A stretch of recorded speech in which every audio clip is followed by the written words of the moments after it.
do you think is going to happen next? My name is Reena Patel.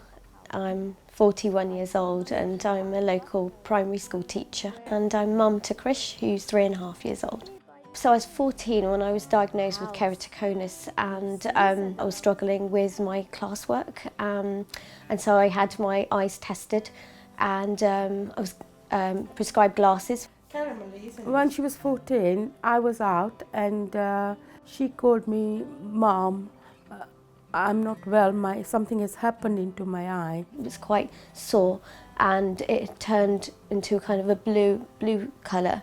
She was admitted in the hospital, and because of her asthma, they didn't operate next day, but day after they operated. I think I was 15 when I had my first graft in my left eye and 16 on my right eye. Yeah. My name's Elaine Stiles. I'm an optometrist and I work in the contact lens clinic at Moorfields Eye Hospital. I work in a keratoconus clinic specialising in contact lenses for keratoconus. Keratoconus affects the surface of the eye, the cornea, which is the clear window, and basically it sort of thins and protrudes into a conical shape. The symptoms of keratoconus tend to be blur and haze and occasionally light sensitivity. More sinister complications tend to be quite rare. One of them may be where you get a split on the back layer of the cornea, which is where the fluid comes into the cornea and the cornea becomes thick, and this can distort the vision and often give the eye a slightly blue colour. So eye drops is quite rare. It affects about 1.4 in 1,000 people who have keratoconus. For most people, contact lenses are sufficient for correcting the keratoconus. In the early stages, it may be that they require just a soft lens, and in moderate cases, we then progress on to fitting rigid gas permeable lenses. The rigid lens holds its shape and becomes the new surface on the cornea to correct the distortion. Very few cases nowadays tend to progress on to needing a corneal graft. So with a graft, what you do is you take out the central part of the cornea that has become distorted and thin, and you replace it with transplant. About 5 years ago, I'd noticed that my vision had sort of become to a level where I wasn't confident driving. If I was reading a book, I'd have to bring it was into my face. People would notice and say, "Oh, why don't you wear your glasses?" And I would say, "Well, glasses don't help me. My glasses don't help me." About a couple of years back, they did tell her that her eyesight is going down.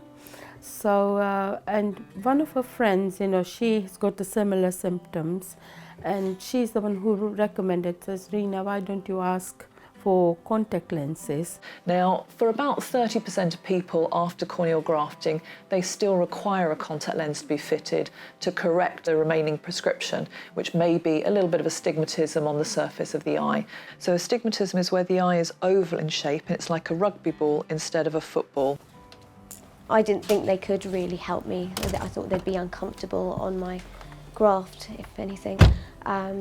But then I learnt about these, they are hard lenses, they're the rigid gas permeable lenses.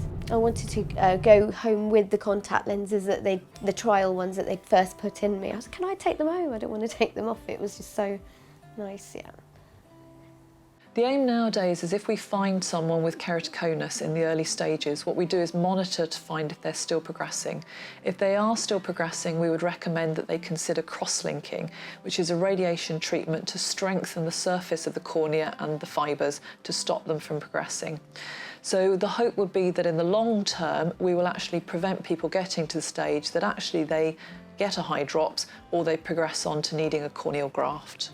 There is always a hope, so never give up a hope. And she's fine now, she's mother of a child, and she's coping well. She's working in the school with children. Oh no, it's a Gruffalo. And she's doing well. Very proud of her. Yeah. Our sight loss advisors can help you deal with the uncertainty of living with sight loss. Get in touch with us on 0303 123 9999 or visit rnib.org.uk/advice for more information. RNIB. See differently.